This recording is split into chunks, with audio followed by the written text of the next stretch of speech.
Hi, High Tops. I'm Marcus motherfucking Boston, the producer of High Off the Glass with O the Great. Hey, everybody. I'm O the Great. That's Hater Boston over there. Hey, guys, thank you for checking out the show. We love you guys for paying attention to it. Please continue to do so at... Follow the show on Instagram at High Off the Glass, on the Twitter at _glass, and that the is THA. There it is. And myself, O the Great, OTHA Great. That's where we got the name from. On Twitter, OTHA Great _IG. Follow the show on Facebook at High Off the Glass, and email the show with your dreams, hopes, and suggestions at highofftheglass@gmail, and that the is THA. And we will read them. Check us out. He's a hater. Please subscribe to the show. Okay, that's enough for me. Deaf enough for O. Enjoy the show. I will be back.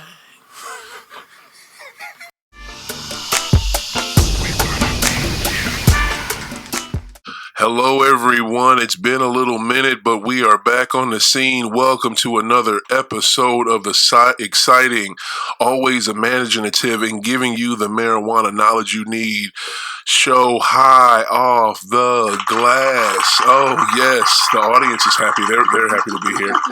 They are happy to be here. Thank you. It's been a while, right? Yes. They missed us too. Oh, right on cue. Right on cue. Hater Boston, everybody. We know how he works. So we give our little sound for Hater Boston. How's it go? Oh man, that's not what I wanted. No. Here it goes. This is Hater Boston, everybody. Yes, that's how we welcome him into shit. It was a shit, all right. Like to welcome in our guests this week. We have some awesome women here today. I am so excited to have this company, have these two young women in our studio today. We have Ashley from Ayden's Alliance. Everybody, give it up to Ashley from Ayden's Alliance. We have heard this young woman started a company to help her son who had seizures not have seizures as much and basically use something that we all should use, which is called cannabis, instead of these pharmaceuticals that they give us, these opioids that we do not need. But we'll get into that later on in the show. And also today we have Karin. Welcome Karin to the show from Ayden's Alliance. I love her Wonder Woman shirt that she has. She's a Wonder Woman indeed. So Ashley, I'm going to start with you first. How are you? Good. How are you today? Yeah, so good. Thanks for having us Thank here. you so much for taking the trip down here. Yeah. No problem. Ashley's company is in Springfield, Missouri, Yes. Where she lives, and we are in St. Louis, of course. So she came down to visit us, so we're so happy you took a road trip. Yeah. And saw us this afternoon. Tank. I said, "Ooh, that's a lot of gas." It's only 3 hours? Yeah. That's not that much. Man, that big ass tank. I said, "Woo!" Oh yeah, because you got that big truck. Oh yeah. Excursion. Wow. Yeah. You I'll just go explore. wow. Maybe that's an excursion. You all support Ayden's Alliance. This woman just spent $200 to come see us today. Can y'all support her? Please support this young woman's company. But this is awesome. Like, so what are, just first I want to talk about you. Mm-hmm. Like, what brought you, Sure. Ashley here today? So, Ayden is my 6.5-year-old. He's almost 7. Right. He was born 14 weeks early. Okay. So he had just a lot of complications from being born too soon, basically. Right. He was 2 pounds, 10 ounces when he was born. Mm-hmm. So he'd fit in your hand. Mm-hmm. My wedding ring fit over his, whole hand. That's how tiny he was. Oh, wow. So, Yeah. spent almost 100 days in the hospital when he was first born, Mm-hmm. and then just subsequently, the brain damage from that caused the seizures and the cerebral palsy and things like that. So when he was 18 months old is when he was diagnosed with a catastrophic form of seizures and then the cerebral palsy also. Right. So we started down the road of pharmaceuticals because they told us if we didn't get the seizures under control, they were going to cause permanent brain damage, and he could even pass away, soon. Right. So we just followed what the doctors told us to do, and because we thought that that's what we needed to do. Mm-hmm. And we tried countless pharmaceuticals. I've actually lost count of how many we tried. Mm-hmm. None of them helped the seizures, but they caused permanent side effects. So One of them actually caused his... Which medicine was that would cause the permanent side effect? So one of them was a daily steroid injection that we had to give him. Okay. And when you say steroid, this isn't like the type of steroid that the athletes take.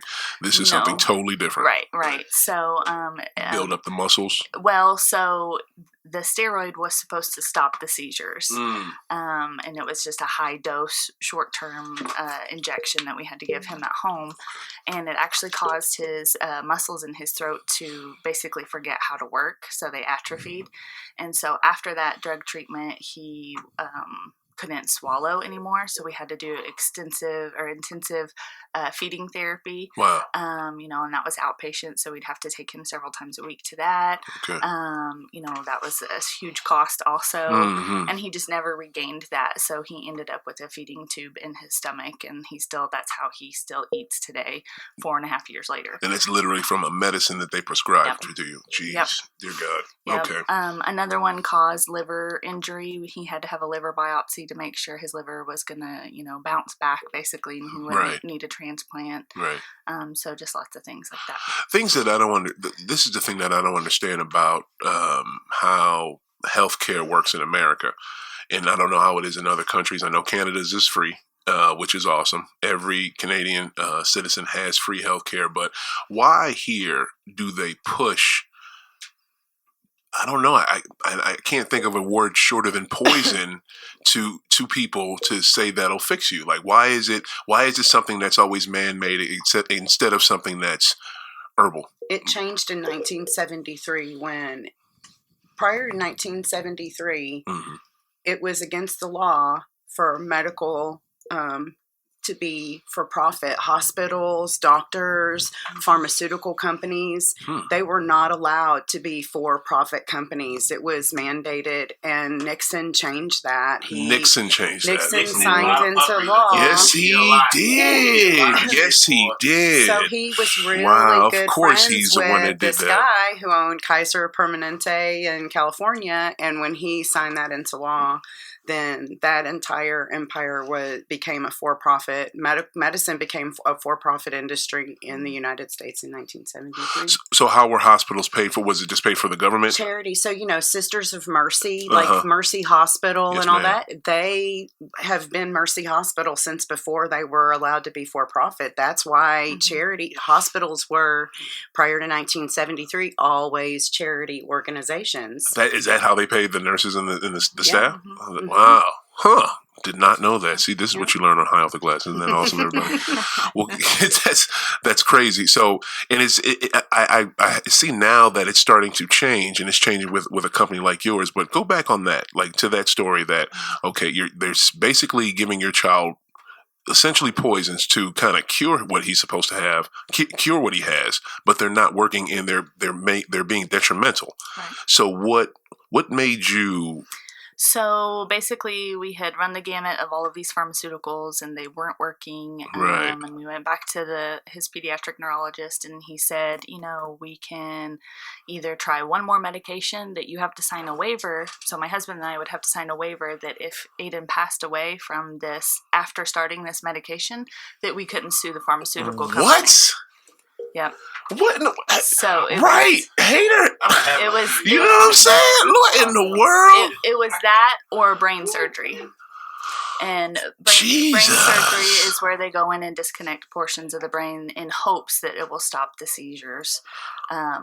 Ayden has had several friends that have had that surgery done, and it helps for a couple months, and then the seizures come right back. I think I saw one of the young girls on your webpage. She had the Pippa looked so beautiful. She had all the little neurons, the wires coming off on her skull, and they were doing what? They were doing that? Well, that was probably an EEG, so they were just measuring how many seizures she was having, but she did have the brain surgery, and it helped for a little bit, but the seizures came back. Okay. So at that point, we said no more. We're going going to look into something else. Right. And that's when my mom had actually seen that CNN documentary called Weeds with Sanjay Gupta. And they were following Charlotte Dr. out, Gupta. Out in Colorado. And she said, hey, I seen this thing. They're giving this oil to this little girl. Right. And so we started researching it, and we took that to Ayden's doctor, and he said, I'm fine with you guys doing that as long as you get a hemp card. And I said, what's a hemp card? Right. So at that time, Missouri had a very narrow hemp program where if you had intractable epilepsy, which is seizures that are not controlled by anything, right. you could apply, your neurologist could fill out this paperwork and you could get a hemp card. So we did that, and Ayden was the 5th person in Missouri to get a hemp card. Okay. But at that time, there was still no medicine here. Right. So we had to figure that out, where to get the CBD from and stuff like that. And so Ayden was about 2 at this time when we started the CBD therapy. So with you trying to get the hemp card, did you go through, I think, which basically told me about you, the Brady Company? Or did you? No. So, the oil that we used here in Missouri was from the Noah's Ark Foundation. Oh, wow. Yeah. Okay.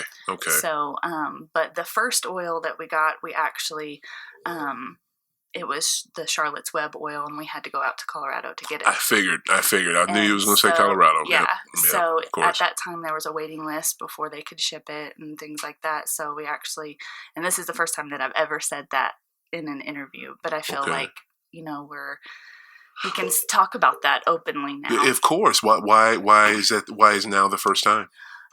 Because before passing Amendment 2 and before having, Ayden's medical cannabis card, even though there's no dispensaries here, we're protected. Yes. From the medicine that we do. Yes. Have. Right. And so it was a very scary thing. We couldn't talk about it with anybody. Right, exactly. I was afraid that, the wrong person was going to say something and we were going to get reported to DFS. Exactly. And that is a felony, bringing that across state lines. Mm-hmm. It's so, what's happening is it's almost like the walls are coming down, but they're not coming down fast enough because it's stopping, good people like you and I from getting what we need, for our children, for ourselves. Yep. It's sad. Okay, so you get your card, and how did you get it exactly? The hemp card. The hemp card. So Ayden's doctor filled out the paperwork, and we sent it into the state. And it's the Department of Health and Senior Services, so the same department that is handling the medical cannabis card and the medical cannabis program now had the hemp program, and they've been very wonderful to work with in all of the years that Ayden has had a hemp card. They have just been great. That's awesome. Yeah, that's awesome. Shout out to that organization, because we need people like you all. So once you get it, they give you you have the oil. Do you have to pick it up? Is it mailed to you? So, Noah's Ark Foundation, they can mail it now. Okay, but then you had to go get it. Okay. Whenever they had oil available, we would have to drive back and forth to St. Louis. And, at that time, we could only afford 1 bottle at a time. So it was every few week trip. But after starting CBD oil, Ayden went from 100 seizures a day to a handful. Wow. And then you had an amazing, how long did it take before you had that stretch of 18 days with no? 18 days after starting the Noah's Ark oil. Wow. An 18-day stretch of no seizures. Of no seizures Do you hear that, everyone? No seizures. That is amazing. Yeah. We never had any seizure reduction with the pharmaceuticals. The daily injections that we gave him, we got 1 day without seizures, and that was it. Wow. That's amazing. So, so with the bottle, how much is it? How much was in it? Like how liters? So it was a half an ounce for about $160. That's not bad. That's not bad. And I mean, I don't mind paying for good quality medicine when I know it helps him. Exactly. But not everybody can afford that. And so that's why we started Ayden's Alliance, to fill in that gap financially for families that can't afford it, and then just education, because I was already giving advice to other families. Right. And so we started, Ayden's Alliance so that we could help more people and just in a more efficient way. That's exactly what I was going to ask, because as soon as you saw this and you saw that it worked like a miracle drug and it made your son automatically, so how soon, like the first time you gave it to him, how soon did you see? I feel like within a few days we've seen cognition improvements and seizure reduction. That's awesome. Mm-hmm. So the first thing that goes off in your brain is, I must tell the other parents who are going through the same thing as me. So you spread the knowledge. Mm-hmm. Okay. And then you fast forward to when you started Ayden's Alliance. Mm-hmm. How did okay, that grew from basically, I know all these parents that need the knowledge, need the drugs, need help to get the medicine. Let's start this. That's so awesome. How did you get funding, sponsorship? How did that work? So when we passed Amendment 2, I had told myself I'm not going to do anything. I'm going to take a huge break. And it was the next day that I had everybody was calling and texting. Okay, what do we do now? How do we get a card? When are we going to have product? All this kind of stuff. So we decided that we needed to do something, and that's when we started Ayden's Alliance. Okay. And so, just through the campaign and collecting signatures, we had met people that were, hoping to get into the industry. And so just by keeping that dialogue open with them, and that's when we formed our sponsorship programs for the industry hopefuls that, have applied for their licenses so that they can just use that in their community outreach. And when you say apply for licenses for cards or apply for dispensary licenses? Dispensaries, cultivation, extraction. Okay. Nice. That's awesome. And that's, what was my thought? It's so cool that you said, I caught that what you said when we passed Amendment 2. Like, so what did you were hands-on with that, huh? Yeah. You got signatures? Who were you working for during that time? So, what it was organization? just all volunteer through Amendment 2, through New Approach. Okay. Normal. I was about to say, where's Normal at? Yeah, those are my boys. Yeah. Yeah. So all of those organizations kind of came together to work for the common goal of getting Amendment 2 passed. Exactly. So we were, anytime they called for me to go do an interview, I would drive from Springfield to St. Louis to Kansas City to anywhere. Wow. And Ayden had a little sister within that time, so I had a big pregnant belly, walking around in the heat of the summer collecting signatures. Wow, so I got some awesome. Funny looks. Ashley, the pregnant lady wants you to sign the weed petition. the pregnant, beautiful hippie lady with the beautiful dreads, y'all. You should see it. You're gonna check it out on the on one of our clips for the show. But yeah, I mean, I'm just imagining. Did you? And I know you had dreads at the time. I did not. You didn't? Oh, no. fudge! So because doing all of the interviews and the commercials for the campaign, I was told to be very conservative. I had all blue hair at that time. Yeah. And I had to go back to my natural hair color. Okay. I had to cover up all my tattoos whenever I did an interview. That's so and I mean, sad. I understood because we want to break that idea of break through that we don't mold. all look like this. Right. But So, that's not a bad look. I love your look. Thank you. I mean, that's more so you. the day after we passed Amendment 2 is when I started my hair. There you go. Okay. That was my treat. that is so awesome. That's the hands-on work that I wanted to do at the time for that, but I couldn't because I had to work. That's the bad part. But I sure as heck voted, and I told other people to vote for it. Like, we have to get that passed, and luckily we have. Next thing we need is rec. Yeah. Once we get rec passed, as long as rec doesn't hurt the patients. So Exactly. I don't want it to hurt the patients like Illinois. So Illinois is going to have a huge supply problem, and the medical patients are going to be left in the dust, I fear. Oh. So Well, as long as recreation, as long as we have enough licenses, to sustain that. Well, that's a great conversation right there. I want to jump into that. What do you think that Illinois having that problem right now? Karin can probably answer that better. So a lot of states every state that's got recreational started with medical. Right. And the transition from medical to recreational, it's important how that happens. And it's important that we don't just pass recreational, but that when we do that we protect patients and we get people out of jail.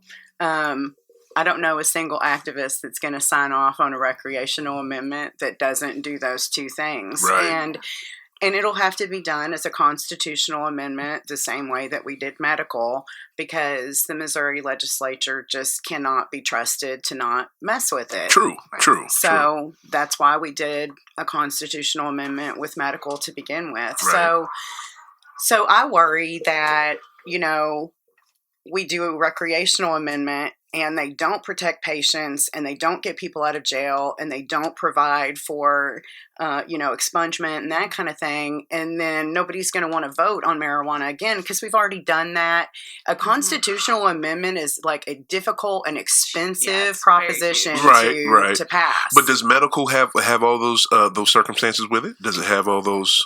There are Those things protections? right now. Yeah, it protects patients when they are in possession of cannabis. Okay. As long as they are within the limits of the Right. Constitution, Right. and the amendment does not afford patients the right to medicate in public or to drive while they're high.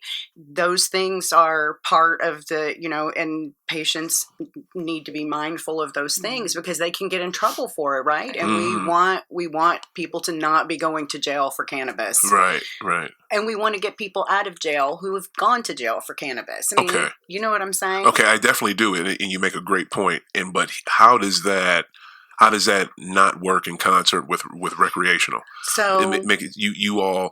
It's almost like we want recreational, but we're worried that it'll overtake medical. And to Well- me, I thought medical marijuana. Excuse me. I thought medical marijuana was not the same as rec. So what do you? No, it's the, the same. plant- It's the The same plant's plant. the same. okay, the plan is the same because I figured it's because I've had medical and I've had recreation. Of course, I've had both, and I've always thought that the medical was stronger. No, it's Oh, the same okay. cannabis. Same It's the stuff. same Yeah. cannabis. Okay. It just depends on who grows it, Okay. all different kinds of circumstances, how So- long it's sitting on the shelf. Right. Um, Right. But it's It's the states same. states that have medical and rec. I mean, it's grown in the same Okay. place. Okay. Kind of like your Great Value and your name brand. Yes. Yes. It's the same. It comes from It's the same. Yeah. Right. Okay. It's the same deal. Just it has brand name on it. Okay. So I'm done. Okay. Go ahead, Karin. Oh, just some of the ways that patients cannot be protected when recreational happens Mhm. is that, like, they get a tax break when they're purchasing medical cannabis, and like a Wow. recreational cannabis will have a much higher tax rate, for sure. Oh, So okay. we want to make sure that patients, I think that patients should have their limits lifted and they should be able to buy all their cannabis at the same tax rate. Right. Right. And then, but to Ashley's point, what she was talking about earlier, they're going to open the rec market. And if there's not enough of a supply, then patients will not be able to access medicine Hmm. if the dispensaries don't have product on the shelf. Right. Right. I'll be honest with you. And I can see that being a concern of yours, especially for basically for the patients who need it. Number one, our children. But I think if you need a supplier that will provide itself. I really do. I'm not just hoping and wishing upon a star, but people will step up, for that, especially now since, again, the walls are coming down.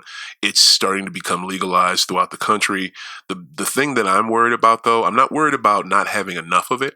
I'm worried about when Philip Morris and R.J. Reynolds and those corporations try to get in, when it's federally, when some president finally says, okay, it's legal, when they jump in it.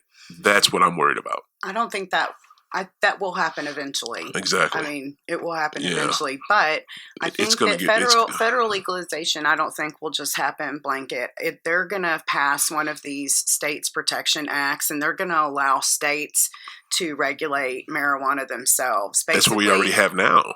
No, right now it's still a Schedule I controlled substance, which means that to be a Schedule I controlled substance, they basically say it has no medical benefit Right. and high risk of dangerous Right. side effects and addiction, which we Right. all know is bullshit. True. But that means that it's against the law to transport across state lines and Mhm. other things like Mhm. that. Mhm. But Missouri has some protections. There were some things written into the amendment requiring Missouri residents to have primary ownership, and that makes it impossible for publicly traded companies to win a license. There will be ones that try. And what will be really interesting to see when licenses are awarded beginning in December will be how strictly DHSS decided to follow those parameters. They have the information they need to make those determinations within the application. You mean licenses here within Missouri? Right, for facilities. Okay. Right. So publicly traded companies, for example, cannot meet the attestation requirement within the application process. That means they have to attest that all of their owners are felony free. Okay. So I can't be an owner if I have a felony. But if it's a publicly traded company, their ownership changes every single time somebody buys or sells stock. Right. They cannot right. make that attestation Right. because they don't just have to make it at the time of the application. They have to make it on a regular, they have to be able to attest to that every single day they're in operation. Right? Okay. So that's one of the things. RJ Reynolds is a publicly traded company. Right. But states like Illinois, they don't have those protections. Right. States like Illinois that passed through the legislature, that wasn't, they didn't legalize any of this by the people and of the people like we did in Missouri because they don't have ballot initiative processes that like we do. So the amendment that we passed was written by activists and advocates. Right. It wasn't written by lawmakers. Lawmakers wrote the one that Illinois has. In Illinois, yes. They passed it all through the legislature. Huh. Right. Well, Kansas is another example. They don't have the ballot initiative process. So if Kansas legalizes, it will be because the legislature did it. So basically Kansas has a rule where, what you just said, if you're an average citizen, you can't do a grassroots movement to get something passed. You can't do a petition initiative in Kansas. In the state of Kansas. In the state of Texas, you can't do it in Texas either. There are lots of states like that. Dear God. Seriously. Wow. Yeah, and that's why those states aren't legal yet, because I promise you in Texas, if we could do a ballot initiative there, I would go home and lead that ballot. Go ahead, girl. I would be on the front lines. I feel you on that. Dang, so you're giving all your resources and your help to Missouri, huh? Yeah, I've been here. Well, I'm 49. I moved here when I was 22, so I've been in Missouri longer than I was in Texas. Okay. I mean, I spent my childhood there, but really, I kind of grew up here. Right. You know, you don't look 49. I'll tell you that. Thank you. I appreciate that. You're welcome. It's all the cannabis. There you go. Tell it, girl. There you go. I like how Wonder Woman think over here. Tell me what you were saying about how you think the next step, besides it being a blanket federally, the government says it's legal. You said they're going to do like a state to state thing. What is that? Well, I think that they will just basically say that they're going to allow states to regulate themselves, which basically means that they recognize and, I guess, honor the laws that states have passed. So Missouri gets to regulate Missouri, Illinois gets to decide for Illinois, but they take that off of the federal controlled substance schedule, which was also created by Nixon in 1973, don't you know? I thought it was created by that one dude. Nixon screwed us up so bad. Yes, he did. I mean, seriously. But I thought it was that one guy who was jealous about, he was worried about hemp taking over the paper. That's Anslinger. Yeah. That was in the 1930s. That was the Marijuana Tax Act. That was the original prohibition of marijuana. But then in 1973, Nixon created the DEA and the controlled substance list and all of that. And so he basically, up until that point, prohibition had been... Could you imagine where we would be today if we didn't have that? Wow. Like if everything was just okay to use and be responsible. Right. I feel like the general population would be responsible. To me, I say this to that. Imagine if we didn't have Nixon. Dear God, if we just didn't have that man. But here's the other thing.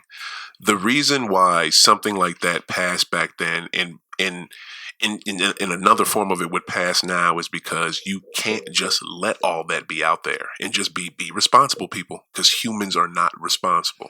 That's the thing. We have never been and never will be a drug-free society. True. And so drugs are not a criminal justice issue. Right. Drug addiction is a healthcare issue. People shouldn't be sent to jail because they can't kick heroin. Right. No, I don't believe that. No, you need help. But in countries where they legalize all drugs and they regulate them and people don't use them as much. Right. I read something the other day. Now that I agree with. That trauma's the real gateway drug. Yeah. Trauma. People don't. Yeah, because you're trying to escape what you're dealing with. Cannabis. Right. It's something you're dealing with. Yeah. Exactly. You make a great point, Karin, because I don't know if you guys heard of it. Over here on the South Side, there's this. I think it's the South Side. It's this bar that recently opened up, and it's kind of in the same vein as these other ones. These video game bars that have been popping up. Bar attached with a whole bunch of video games and stuff inside. People can, you can do both. But at this place, you pay like a set price. And you drink as much as you want and play as much as you want for the time you pay for. hour, 2 hours, this and the third, and people, a district or organization around their venue were saying, or their business was saying, oh, we're worried about that. People may come out too drunk, and they won't be able to drive, and won't be more drunk. But the complete opposite has happened. More people are playing games than drinking, because they paid for both. And it's almost like, what you said, the same way that, Amsterdam probably, what do they have in gun violence? Next to none. What do they have in drug overdoses? Next to none. But it's just like, look, it's all here. But you can't go crazy with it. We're going to regulate it, but it's all here. You know what I'm saying? It's almost the same thing at this one little spot here on the South Side. You can drink as much as you want, but wouldn't you rather be playing Pac-Man? I'm just saying.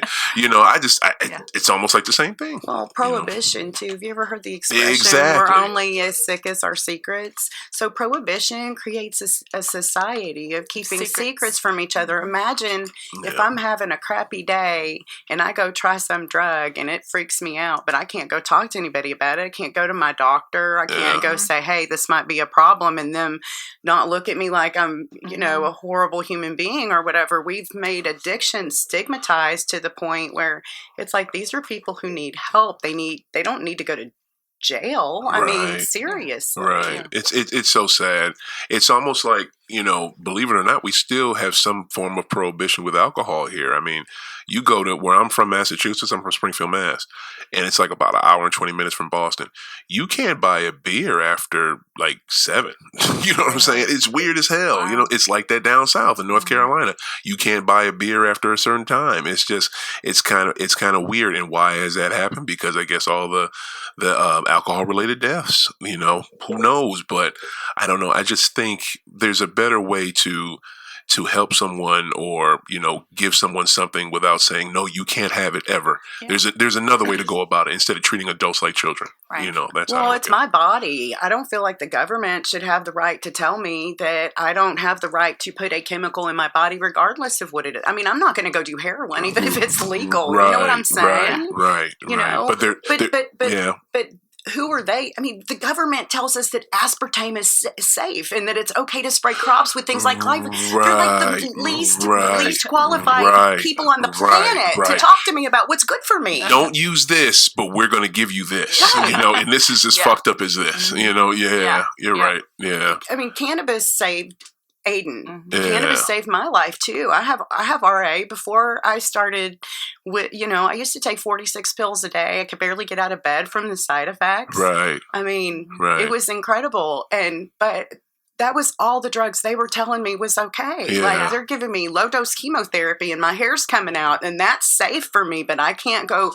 I mean, that's why I started smoking pot to deal with the drugs they were giving me. Now I don't take any of those drugs. None of them. Thank God. Let's get back into Mr. Ayden's alliance. Talk about those. I read some of the stories of these beautiful little children that you've helped, and I even read the story, and I like the stories of the ones who they have their wings now. And just talk about those beautiful kids. Like, yeah, those are the hard ones. Because we, feel a little bit guilty because we couldn't get it fast enough. Right. We couldn't make the change fast enough. I mean, we've had it passed for a year now. Dispensaries still aren't open. We still don't have, product that we can just go down the street, and purchase. It's still that gray area. But yeah, those are hard, and it's especially hard when it's one of Ayden's friends or just somebody that we know that is very similar to Ayden, has a lot of the same, deals with a lot of the same issues or diagnoses as Ayden. Those are really hard. Right. How do the kids interact when they're around each other? Oh, they're funny. They just, even though most of them are nonverbal, they just have their own little language, and they kind of feed off of each other. Right. Last week we had a whole lot of appointments for Ayden at the local hospital, and we were walking down the sidewalk to the next one, and we seen one of his friends, and they were there for an appointment, so we ended up having a coffee. And which hospital was it? Mercy in Springfield. Mercy in Springfield. Yeah. Oh, that's so cute. Tell me about Pippa. Pippa. Pippa. Yeah, that little girl. Yeah, so we love her. Right. She's so funny. Yeah. We helped her get her card Okay. a few weeks ago. And, Okay. Pippa in Kansas City. Yeah. Okay. Yeah. So Aw. they're a great family. How about so a- we've known them for a while. How about Amelia? Amelia, so her mom is on our Ayden's Alliance board, and Okay. so we've known her for a while. Amelia and Ayden have some of the same therapists. Right. So yeah, Amelia, she actually had a VNS put in, which is a vagus nerve stimulator, and Okay. so you can see it right here on her chest, and it kind of goes up here. Okay. And whenever she has a seizure, it her mom can swipe a magnet across there, Uh-huh. and it just sends that that pulse to help stop the seizure. And she has done really well since getting that. Wow. So she's made some progress. It's called the Vegas what? Nerve stimulator, VNS. Is it from Vegas? What's that about? What's the name about? Vegas nerve stimulator. Vagal nerve so that nerve right there, your vagal nerve. Oh, vagal nerve. Yeah, I thought you yeah. were saying Vegas. Sorry. I'm tripping. That's probably my ears. Okay, yeah. We're high on High Off the Glass, y'all. That's how we do it. So, okay, and the vagal nerve, it gets stimulated by, was it like a little quick shock or something? Mhm, Okay. Yeah. And it's just a natural. And the new ones can actually can send an alert to the parent's phone if the child has rolled over, for a chance of suffocation or things like that. So, technology is great, and we're definitely thankful for modern medicine, because Ayden wouldn't be here without it. Yes, ma'am. Yes, ma'am. But I definitely think there's a balance to be had Right. between that and natural plant medicine. So. Right. So if I'm a parent, and this is so funny. And we don't help just children. So we started that because definitely we're passionate about children. Wow, adults But, too? yeah, we've helped about 150 patients. Damn, you keep blowing my mind, Yeah, Ashley. Let's so- keep going, girl. So Wow. we've helped about 150 patients so far in Missouri get their cards. Their Freaking A, man. That's fucking dope, dude. yeah. Yes. So you can, So one we more help- time. So we help pay for. Yeah, shoot, one more time. Yeah. I'm just proud of you guys. This is awesome. Keep going. So we help pay for the doctor's appointment and the state card fees. We've helped a few families get their home cultivation equipment, so like Nice. lights and things like that. You do that too. yeah, You can. so- Wow. So not only can we help you with the medicine, we can show you how to make it yourself. Yeah, so Ayden's dad is a nurse, and Wow. so he does a lot of the education classes. We have a lot of home cultivation people that Yeah. help us. Yeah. What we wanted with Ayden's Alliance is for all of the education to be free. Okay. Because as soon as Amendment 2 passed, we had a lot of people popping up with $50, $100, $200 classes to come Right. talk about cannabis and CBD and Yeah. how this can be medicine when you can learn all of that yourself. And Yeah. so we just want to empower people. And Right. so everything is always free, all of the education. So I just want to say this. I was okay. I do my best reading in the bathroom. That's where I do my best. And I was looking over the website. I didn't have my debit card in front of me because I wanted to donate. I'm so donating after the end of the show.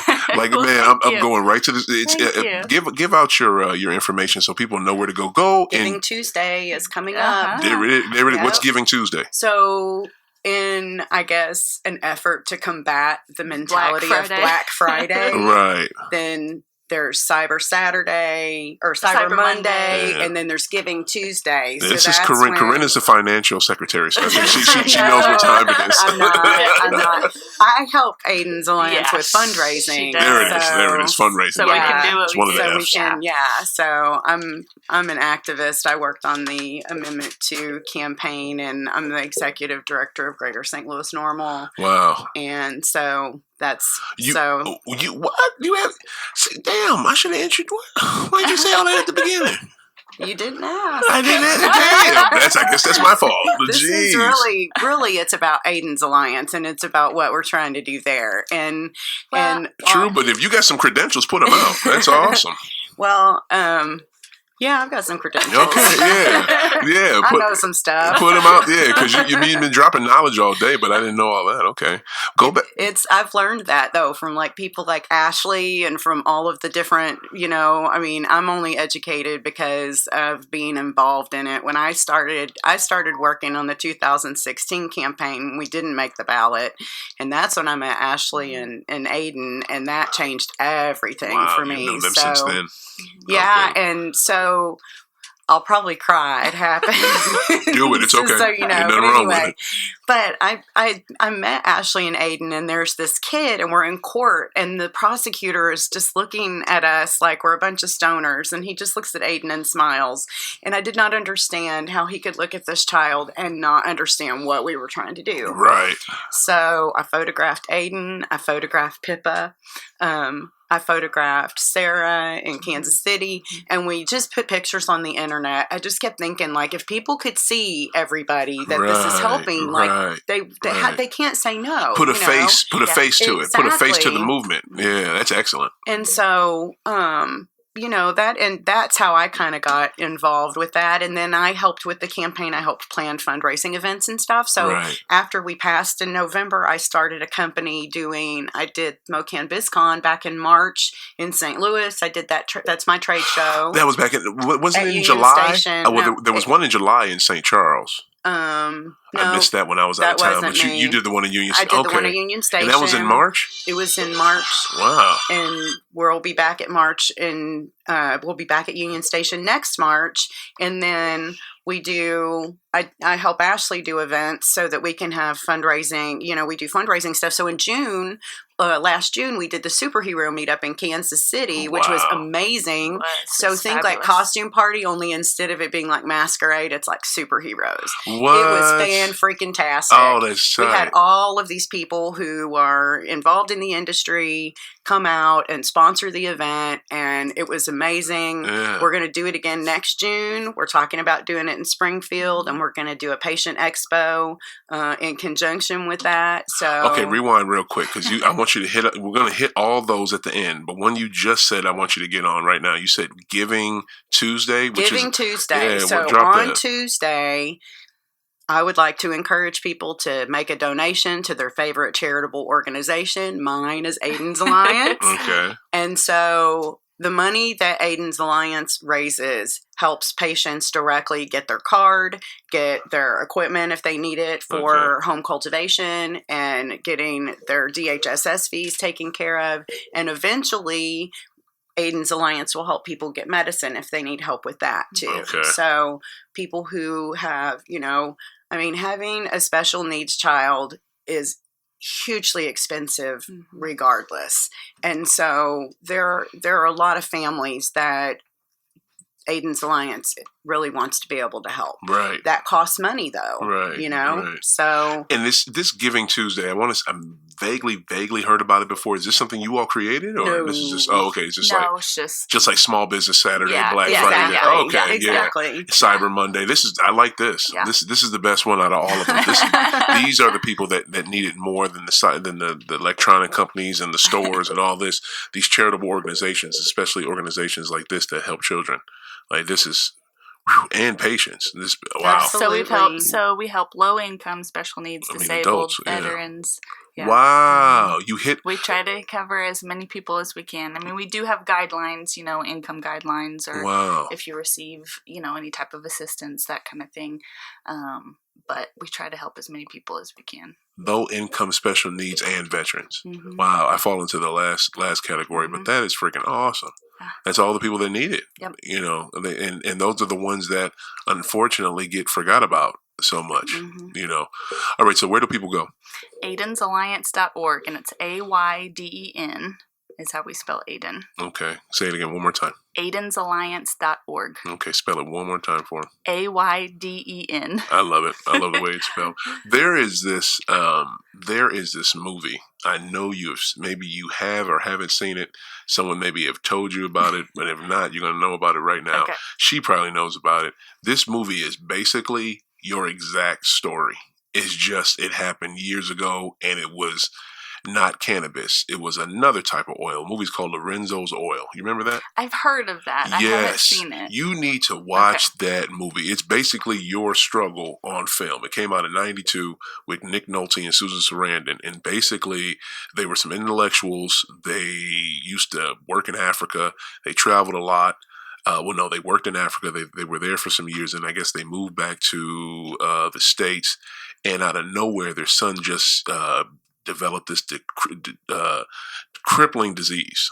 And basically, it was something where it was very rare, and it would affect basically your what's the system inside of you that controls everything? Your nervous system. It would just totally attack that, and they did not know what to do. They tried, like you, they tried all the pharmaceuticals. They tried all this. There were family groups because they found other families that were dealing with the same thing, and from them, because they were intellectuals, thank goodness.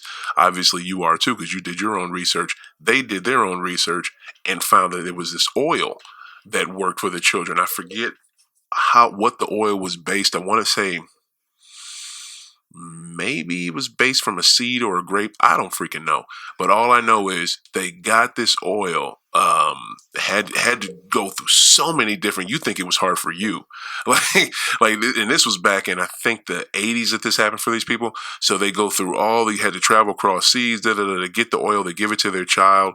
And I think it took about maybe a half a month, and they started to really see, something. And just the waiting to see if it would work was excruciating. Mm-hmm. Really check out that movie, because when I heard about you guys, and when I looked into your website and saw what you did, I was like, wow, this is Lorenzo's Oil.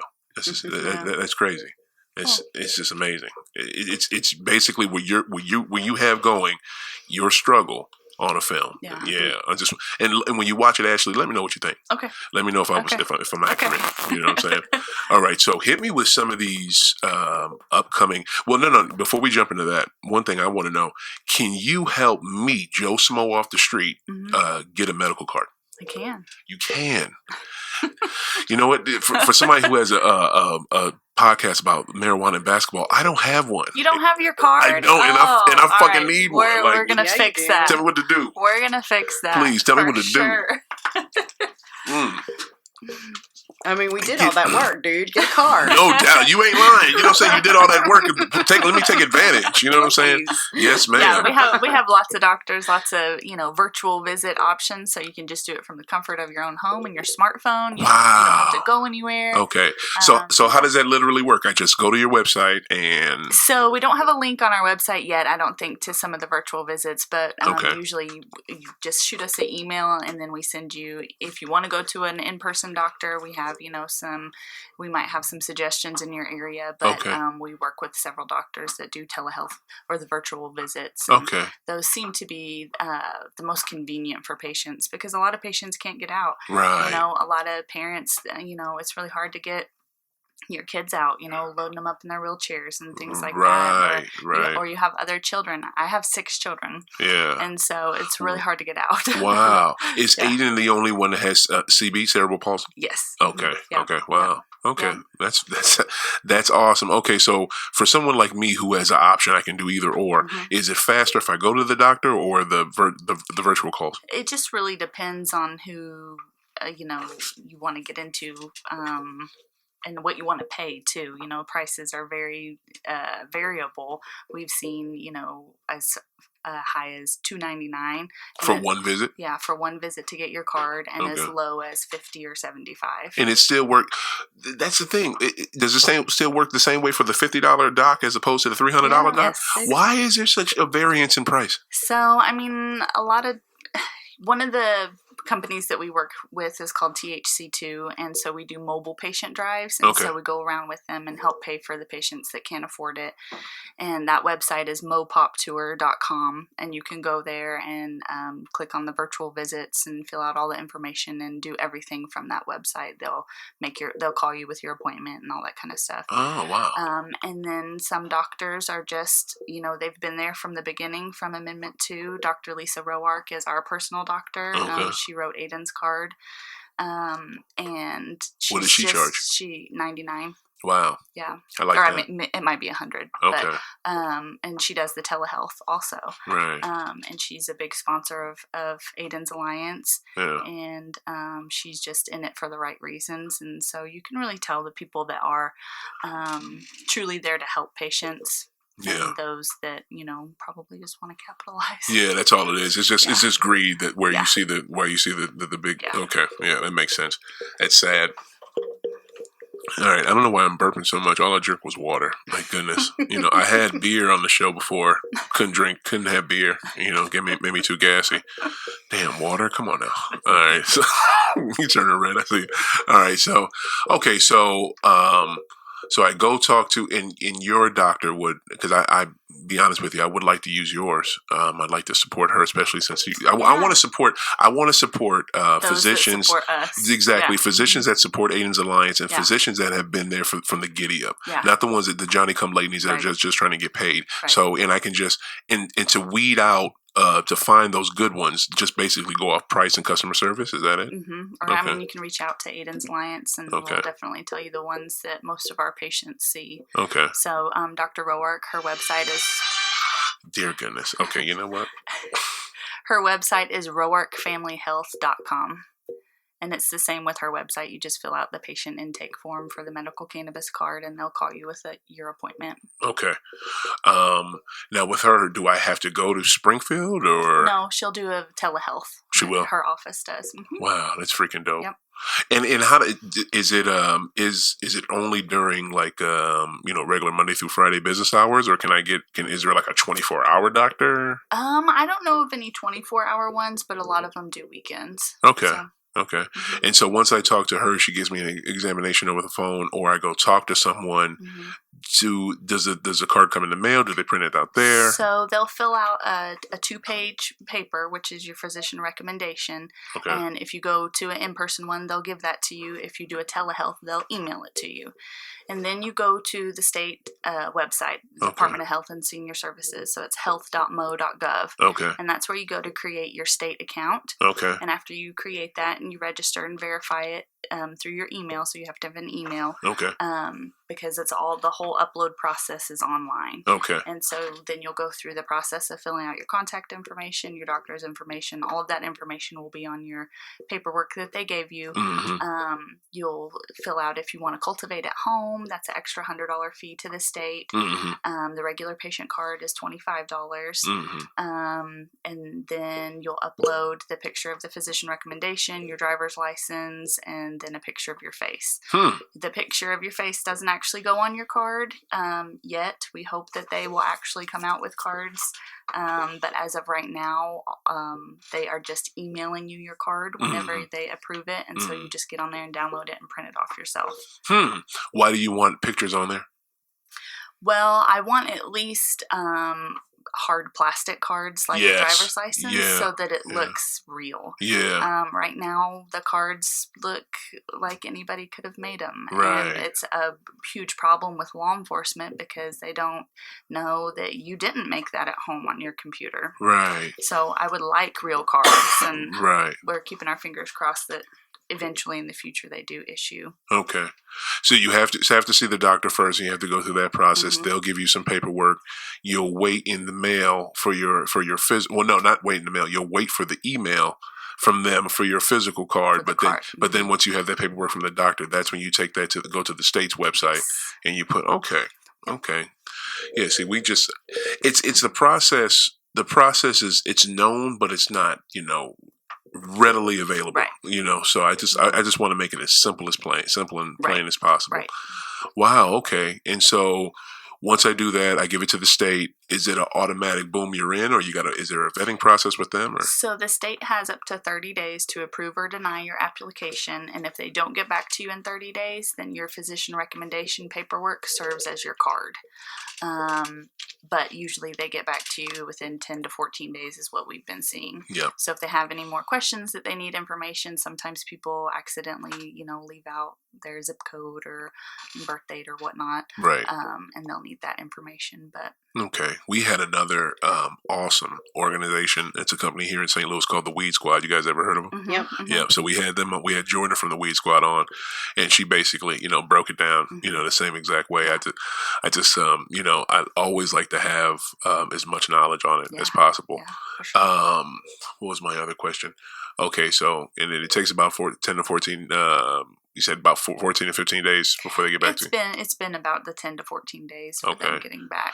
But they have up to 30 days. Okay. Now, this is my question, and this is, I should have asked, I guess I should have asked Jordan this, but I'm going to have as many marijuana experts on here like you all so I can keep asking these questions once I forget to ask.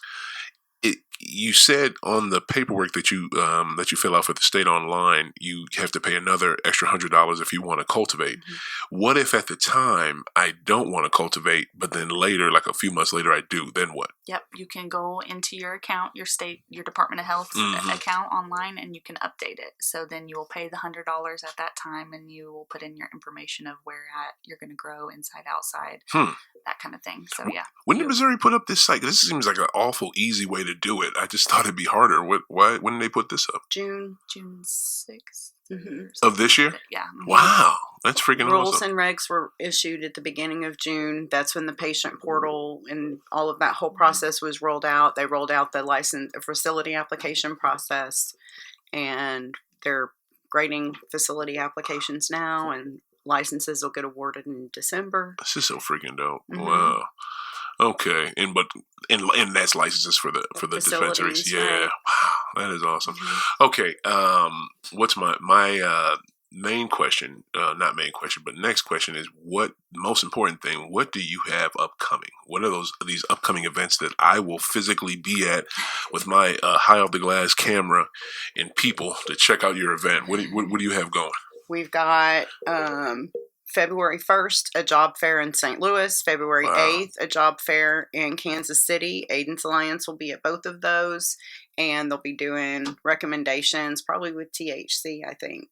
Wow. And then we'll have MoCan BizCon. It's March 2nd and 3rd at Union Station. And then we have, in June, we're going to do the superhero meetup, and we're going to do a patient expo in Springfield, I think is Ashley where Ashley wants to do it. So yeah, so and the idea is that we're going to have industry awards, superhero awards, right? Because everybody will have their licenses, and then we're going to do advocacy activist awards also. That's so cool. Patient awards. Yeah, we're gonna partner with Greenway for Patients. Greenway magazine is really amazing, and you walked in with that. What is that? Yeah, so Greenway magazine. This is the latest issue. So they are an industry. Nice. If you want to know something about what's going on with the industry in Missouri, Greenway magazine is where you go. But Greenway for Patients is going to be coming out after the beginning of the year. Okay. And they are going to do the same kind of quality information, but for patients. Okay. So, Rachel Dunn's a good friend of mine, and we were talking about the superhero awards and all of that. So we're going to work with her to develop the nomination process and all that, so patients can help vote, and so we'll do this annual awards. And we want to honor the people who give back to Ayden's Alliance. This is a way we can do that, and it's a way we can raise money to help more patients. There you go. Yeah. Well, would Greenway like to represent a awesome marijuana podcast? Because I sure would like to reach out. She might. I'll ask her. Okay, please do. Please, let's talk about that after the show. Okay, for sure. Check out Greenway, everybody. This is an awesome magazine. When I went to the Brady Company out in Wright City a couple weeks ago, and I think it was back in October, and they had, I think they had Greenway, and I took a issue home with me. It's just chock full of cannabis information. Yeah, it's amazing. And the first thing you said that really caught me off guard. Job fair? You got a cannabis company with a job. Wait. So when let me know if I'm correct. I hear you're a cannabis organization and you're having a job fair. Are these jobs with companies that are cool with if you smoke cannabis?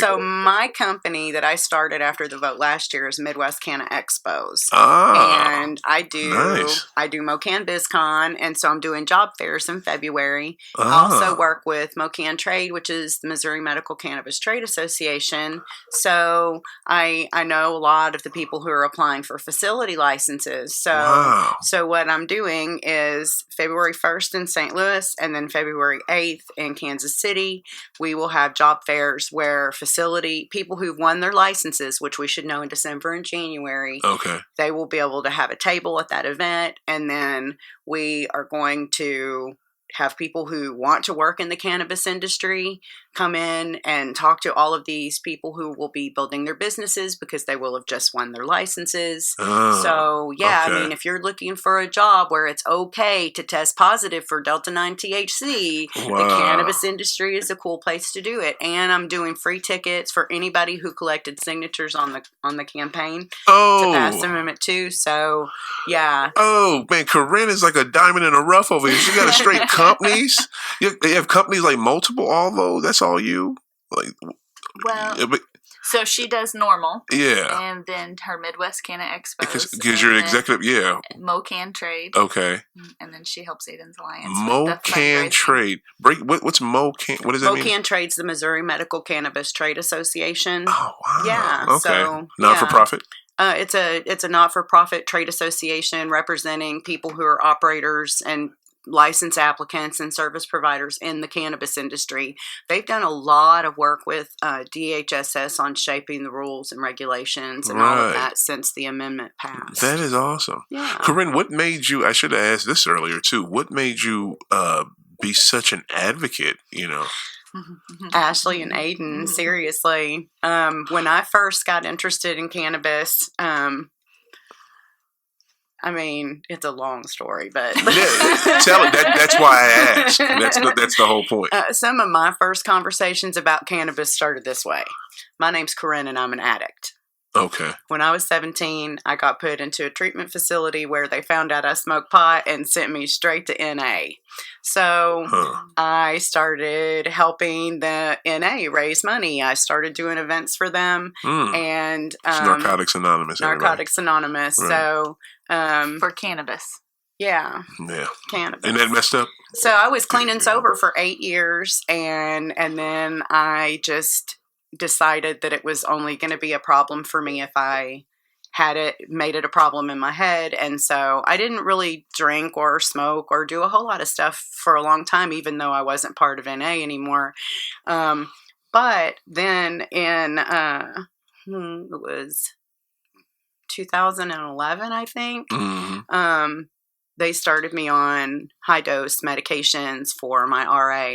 I have a genetic form of RA, so I was really young when I was diagnosed. Most of the time, people don't get RA until they're in their 50s and 60s. What's RA?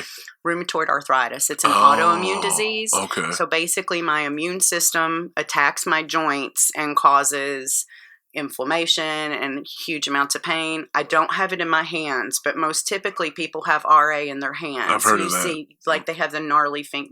I have it in my feet, my knee, and then I have osteo and degenerative arthritis in my neck and my shoulders. Wow. Yeah, so they had me on huge doses of antidepressants that made me sick all the time because in high doses they help with pain. They had me on a lot of really bad medicine, and I started smoking pot because I'm diabetic, so alcohol is not a good thing for me.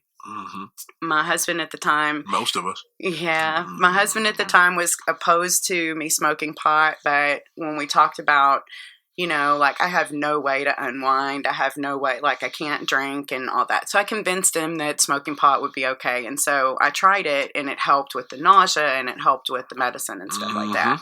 And so yes, ma'am. I did it off and on for a few years. Then in 2013, 2014, I started smoking on a regular basis just to deal with the meds. And then we had 20 acres out in the woods, and I was thinking that I wanted to try to do something productive besides just being home. My kids were grown and gone. And I was like, I can grow some marijuana. Sure the hell can. So I had, gardening was kind of my quote unquote hobby, and I had been planning to build a greenhouse and then start to do propagation of perennials and herbs and stuff like that. And then so I was like, I could grow marijuana. There you go. And so they were getting ready to collect signatures for the 2016 campaign. So I was like, I'll go volunteer. I'm very introverted. I was very much like a stay-at-home kind of out in my house in the woods kind of person. And I hated going out and doing it, but I pushed myself. And then I met Ashley and I saw this kid. It was like, I'm sitting here thinking about, I'm going to make all this money, right? Yeah. And this mom just wants her kid to have a chance. Right. Like, flipped your thinking. it totally flipped my thinking. No doubt. Totally flipped my Yeah. thinking. And so I That's mean, awesome. don't get me wrong. I live with my mom, and that kind of is not the. I don't want to be broke for the rest of my life. Right. But it's really like money's a tool for me. Like if it helps me help other people, that's what I want to do. So, Wow. so I've been, doing the activist thing. And when I started my company, I just wanted to be able to do something that would, help build the foundation of the industry, but also to really help push our industry in a way that is really for patients and to continue hold them accountable. Yeah. Right. And so that's one of the things I love about working with the trade association is that these people have got so much possibility of being able to help patients. Right, They will have the resources to do it. Right. And so if we work together, then we can help so many more people. And a lot of people who work in the cannabis industry are also advocates. Of course they're advocates. Right. Right. I So- know I am. It's just, yes, ma'am. It's just, I don't know. I felt like I found my purpose in life. Right on. For me, it was like I didn't know what I wanted to be when I grew up, and so like this happened, and it was like I feel like I know exactly what I'm supposed to be doing, and I just try to do it every day. Wonder Woman, that's awesome. I love it, Wonder Woman. You know what? And it's almost like, God is so great. He always finds a way, to get his message across and get the good through. He just always Amen. does. I mean, it's really jacked up that you had to go through a good chunk of your life being afraid to smoke something that would make you, or take something that would make you feel better, even though it is natural. It's so messed up that you had to go through that. But you went through that, and now you have Ayden and you have Ashley. So all that happened for a reason. Right. I totally Right, know that. dude. I totally look yeah. at my life and go, even being put in rehab when I was 17, all of that. That's how I started doing event planning. Like that's like Straight up. straight up. I became an event planner from being an NA. Wow. Yeah, I mean, that's seriously, fucking like, sick, dude. I look at my life and it's like, it was all leading up to this. Everything happened exactly the way it was supposed to. I have total faith in that. I have total ownership of that. Yeah. It all happened to lead me to this point so that we can help people. I That's truly awesome. believe that with all my heart. That's awesome. Well, and like everything that we've gone through with Ayden, and everything happens for a reason. Right. And I feel like if I didn't believe that everything happened for a reason, then I'd be in a bad place. Right. I'd be so mad. Right. It wouldn't matter. Then Right. none of this would matter. Right. So yeah, there's definitely reason for everything. How did you and your husband keep your positivity during, such a trying time, and having other children at this? What the what? It was hard. Yeah. That was definitely hard because we lived 100 miles away from the NICU that Ayden was in. So What? I would stay up there. So he took his, all of his vacation time off, but he still had to work some. And so my family would either come up there or watch the kids, at home 100 miles away, so that I could, that one of us could be there at the hospital with Ayden. Which NICU? Which hospital were you in? It was in Springfield, Okay. but we lived in West Plains at the time, so we were 100 miles away. So that was really hard. You're right. I have a wonderful partner. Yeah. You just do what you have to do. Right, You do the right thing because it's the right thing, and you just keep going. That's amazing. We're gonna have to have Ayden's dad on next time you come back. Sure, Like sure. that's so. The reason why I totally 100% understand your situation with having a NICU baby in that situation. My daughter was NICU, and she was 3 months premature, and she was 2 pounds 11 ounces when she was born, and by the grace of God, 100 miles you had to drive. We were a hop, skip, and a jump away from Mercy, over here in in Creve Coeur here in St. Louis, which shout out to NICU hospitals anywhere in America, anywhere in the world, because you do an amazing job. For you to take those angels, they came here a little early, and just nurse them into what they're supposed to be. It's amazing, and thank God. And it was stressful for us, and we were 20 minutes away from the hospital, 30 minutes. Yeah. Good goodness. Yeah. So wow, man, again, both of y'all. This is for both of y'all. Karin, you needed one from earlier, for real. Like, good goodness, you ladies are amazing. So we're gonna, I think we're gonna wrap up, this episode of High Off the Glass. I think it might be a good way to wrap it up. Damn, I just want to hug y'all, man. This has been so good. Thanks for having us. Yeah, it's been fun. Thank you for coming. This has been. I've learned so much. Hopefully my listeners have. And thank you so much, Ashley. Thank you, Karin, from the bottom of my heart for what you all do. It's amazing. Thank you for getting me my medical card, because I'm about to talk to you about that. And you know what? I have some more questions for you, Karin. Karin, can you come back? Sure. Can you come back on the show? Yeah. Right on, because I want you, Ashley. I want you to come back with Ayden's dad. Okay, sounds good. And because I have some questions about this. About a dispensary license. I have some more questions with that, and a bunch of other stuff I know you have answers to. But just want to say to everybody, thank you everybody for checking out this week's episode of High Off the Glass. Man, I give a reason almost every episode of why St. Louis needs to have an NBA team, because that's another goal, along with marijuana being as legal and as normalized as I can possibly make it with my show, with what I'm trying to do here.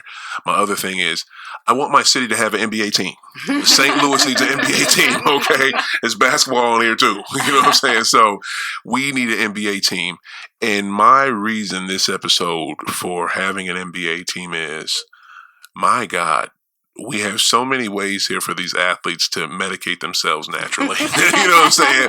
Like, Jesus, there's so many ways now. And by the time we get a team, it'll be even easier for them to do it. You know what I'm saying? So that's my reason for this episode for High Off the Glass. Why St. Louis needs an NBA team is because, the walls are coming down, and players can get whatever they want. They don't have to just take those pharmaceuticals that their trainers are giving them, and it's easier here in the state of state of St. Louis, Missouri. But everybody, again, shout out to my guests, Ashley and Karin, for dropping so much knowledge and being awesome. And thank you everybody for listening. You know what I say every time. Keep hooping. Peace out.